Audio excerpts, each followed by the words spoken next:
বলছে 15 লাখ টাকা করে দেবো 420। মনে রাখবেন, চক্রান্ত করে, দাঙ্গা করে, এক একটা ধর্মের প্রতি আর একটা ধর্মের লাগিয়ে দেয়। আমরা চাই না, আমরা চাই বিজেপি দেশ থেকে বিদায় হোক। বিজেপি যাক, শান্তি থাক, দেশ ভালো থাক, বিজেপি যাক, দাঙ্গা থাকবে না, বিজেপি থাকবে না। দাঙ্গা যাক, শান্তি থাক, মানুষ থাক, বিজেপি যাক। বিজেপি हटाओ, बीजेपी हटाओ, बीजेपी हटाओ। अली गली में शोर है, पॉकेट मार बीजेपी चोर है, लुटेरा बीजेपी चोर है। পাকা বাড়ি দিচ্ছে না, নো গ্যারান্টি 420। 100 দিনের কাজের টাকা দেয় না, নো গ্যারান্টি 420।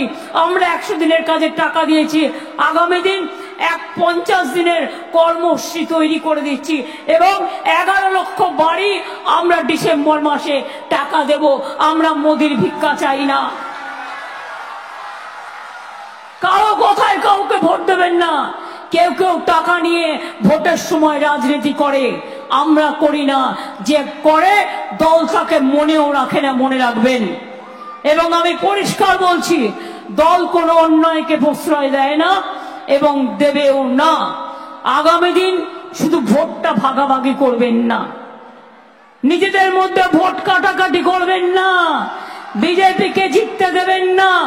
আপনার একটা ভোট ভাগ হয়ে গেলে অন্য দল পেলে তাহলে বিজেপি হাসবে, আপনি বিজেপিকে হাসতে দেবেন না, বিজেপিকে কাঁদতে দিন, বিজেপিকে বিদায় করে দিন।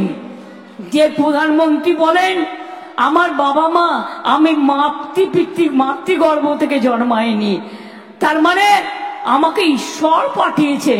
উনি নাকি 2047 সাল পর্যন্ত থেকে ওনাকে নাকি ঈশ্বর বলে দিয়েছে উনি দেশের কাজ করবেন। এখনই বিদায় হলে ভালো হয়, আরো 10 দিন টাইম আছে, সেটাও না থাকলে ভালো হয়, দেশ বেঁচে যায়। লজ্জা করে না? একটা মিথ্যেবাদী, একটা ঝুটা দল, একটা ভাওতাবাজি দল, একটা ঝুমলা দল, এদের বিরুদ্ধে ভোট দিয়ে খেলা হবে, খেলা হবে।